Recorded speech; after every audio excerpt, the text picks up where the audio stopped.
Olvidémonos por un momento del oro y la plata que obsesionaron a los conquistadores. Mucho antes, otro mineral definía el poder, la salud e incluso la espiritualidad en la América antigua.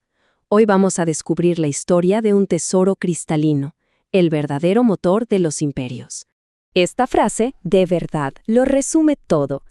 Para las grandes civilizaciones prehispánicas, el valor real no se medía en el brillo de un metal, sino en lo que podía sustentar la vida. Y en ese campo, un simple cristal blanco era la reina indiscutible. Así que entremos en materia. El hambre insaciable de sal. Vamos a sumergirnos en el núcleo del problema. A ver, ¿por qué esta obsesión con un mineral que hoy nos parece tan común? La respuesta está en nuestra propia biología y sobre todo en los cimientos de la agricultura americana. Es la pregunta del millón, ¿no? En un continente que, estaba repleto de metales preciosos, ¿qué podía hacer que un puñado de cristales blancos fuera el recurso más codiciado de todos? La respuesta no tiene que ver con la avaricia, sino con una necesidad humana fundamental. Y aquí está la clave de todo. El maíz, la papa, la yuca, que eran la base de la dieta en Mesoamérica y los Andes, son increíblemente bajos en sodio. Y a ver, sin este mineral esencial, los nervios no pueden transmitir señales, los músculos no se contraen, el cuerpo sencillamente deja de funcionar. No era un lujo, era una cuestión de vida o muerte. Y claro, ante una necesidad pero tan crítica, estas culturas desarrollaron soluciones tecnológicas fascinantes, adaptadas a la perfección a su geografía. Aquí es donde vemos el ingenio humano en su máxima expresión, resolviendo la crisis de la sal. Básicamente vemos dos estrategias radicalmente distintas, dictadas por el terreno. Por un lado, en las costas, los mayas perfeccionaron el arte de cosechar el océano. Pero en el corazón de los Andes, los muiscas y los incas tuvieron que mirar hacia adentro, a las entrañas mismas de las montañas.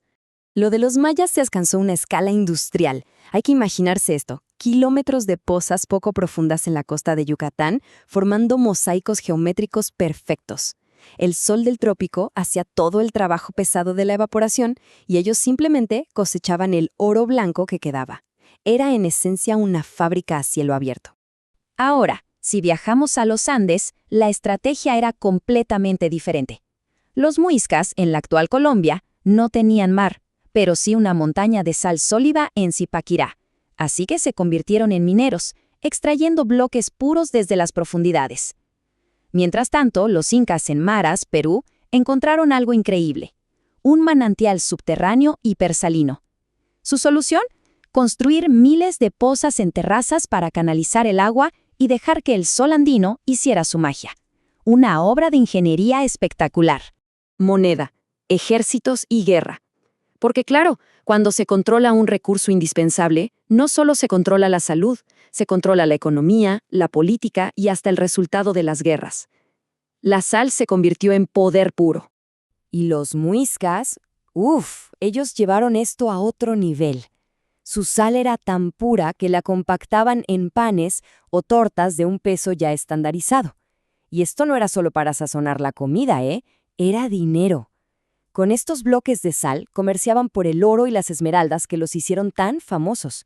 Piénsenlo, el oro blanco financiaba la compra del oro amarillo.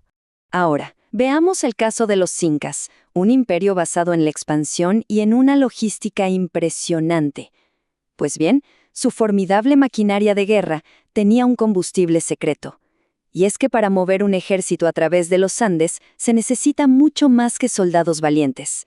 Se necesita una forma de mantenerlos alimentados. Aquí la sal se convertía en tecnología militar. Permitía la creación del charqui, que es carne de llama salada y secada al sol, que podía durar meses, la ración de combate perfecta. Este era el combustible que permitía al ejército inca marchar miles de kilómetros. Pero su poder no era solo logístico, también era ritual. Ayunar de sal, por ejemplo, era un acto de un gran significado espiritual. Pero claro, el control de la sal también podía ser un arma. Negarle el acceso a este mineral vital a un enemigo era una forma lenta pero muy cruel de estrangularlo. Y este es quizás uno de los ejemplos más dramáticos de la historia. Los aztecas, para someter a sus eternos rivales, los tlaxcaltecas, les impusieron un embargo de sal que duró décadas. Este castigo no solo debilitó físicamente a Tlaxcala, sino que sembró un odio tan profundo que cuando llegaron los españoles, los tlaxcaltecas no dudaron ni un segundo en aliarse con ellos para destruir a sus opresores. La falta de sal, literalmente, cambió el curso de la conquista. El legado del oro blanco. Con la llegada de los europeos, el valor y el propósito de este mineral ancestral cambiaron drásticamente. Pero su historia, como veremos, no terminó ahí. El cambio fue radical.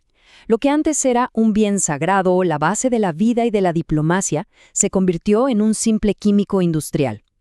Los españoles usaron cantidades masivas de sal para el proceso de patio, un método que usaba sal y mercurio para separar la plata de la roca.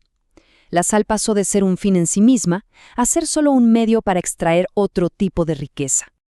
Pero, y esto es lo más increíble de todo, es que este legado sigue vivo. En Maras, en Yucatán, en las minas de Colombia, los descendientes de estas antiguas culturas siguen cosechando la sal con las mismas técnicas que usaban sus ancestros. Ese hilo cristalino que une el pasado con el presente, pues nunca se rompió.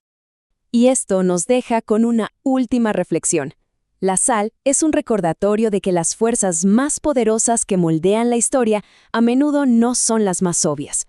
A veces son elementos cotidianos, necesidades fundamentales, cuyo control define el ascenso y la caída de imperios. La pregunta que queda en el aire es, ¿cuántas otras historias como la del oro blanco siguen ahí, ocultas a plena vista, esperando a ser contadas?